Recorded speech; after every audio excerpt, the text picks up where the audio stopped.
My friend Marci went to the doctor last month about the pain in her back. She was expecting him to write her a prescription for pain medication or at least give her an injection of cortisone. But instead, Marci's doctor taught her exercises to help strengthen her torso and take the strain off of her back. Marci's doctor was practicing lifestyle medicine, an approach that promotes healing by addressing the root causes of illness rather than just managing the symptoms. Lifestyle medicine is built on 6 pillars.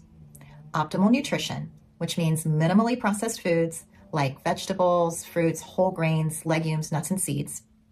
Physical activity, about 150 minutes of moderate movement every week. Restorative sleep, 7 to 9 hours of quality sleep every night. Stress management, using practices like mindfulness and deep breathing to build resilience. Social connection, meaningful relationships, and a sense of purpose. And finally, avoiding risky substances. These would be things like nicotine, alcohol, and toxins in the environment. I'm a member of the American College of Lifestyle Medicine, which encourages healthcare professionals in the United States to expand their toolkit beyond just medications and procedures. Its mission is simple: advance evidence-based lifestyle medicine to prevent, treat, and even reverse chronic illness. Why is lifestyle medicine so important? Despite growing awareness of disease prevention, rates of chronic illness in the United States continue to rise alongside healthcare costs. In 1960, 1 out of every $20 was spent on healthcare. Today, it's more like 1 in 5.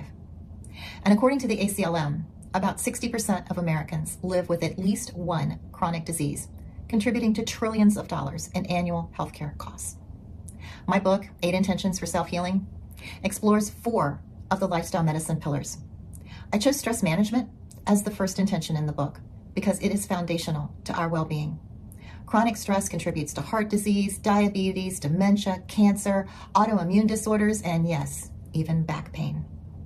So, did the exercises resolve Marci's back pain? We may never know. She left the appointment frustrated, went home, and immediately scheduled an appointment with another doctor. And this time, she got the prescription she was looking for. So why don't more doctors practice lifestyle medicine? Well, there are several reasons. One reason doctors resort to prescribing medications over lifestyle interventions is the time that it takes to implement. Teaching behavior change strategies takes time, something many clinicians lack in today's system. A growing number of physicians are adding health coaches to their staffs, but insurance reimbursement for preventative services is inconsistent. Second, doctors are financially incentivized to recommend drug companies' products to their patients. A meta-analysis from 2021, reported in the Annals of Internal Medicine, valued the cash and in-kind compensation paid to U.S. physicians in 2018 at $2.18 billion.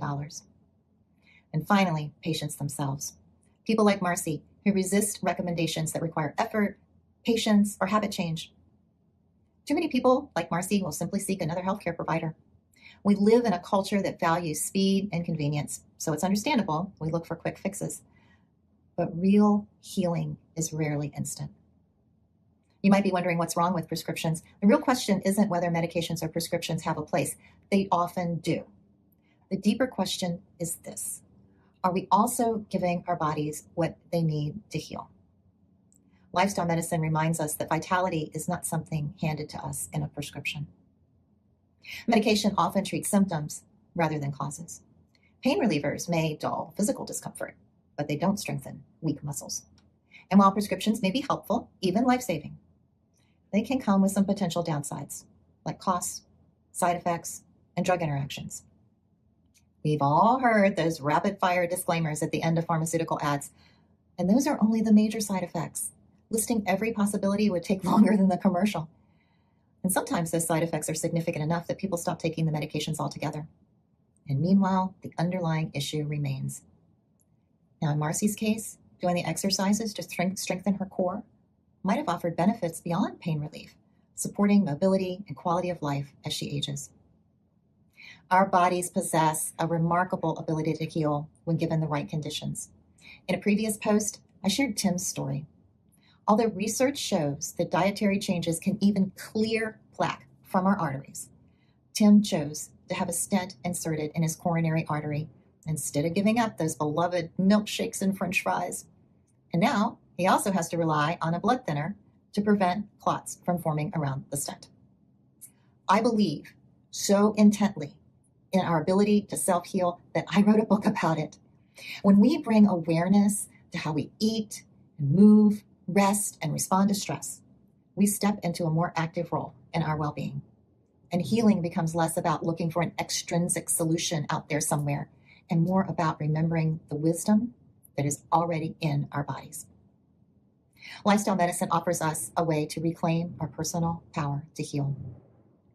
Self-empowerment may not be the most expedient solution, but it is the lower cost and more rewarding option. So you may be wondering, how do I get started?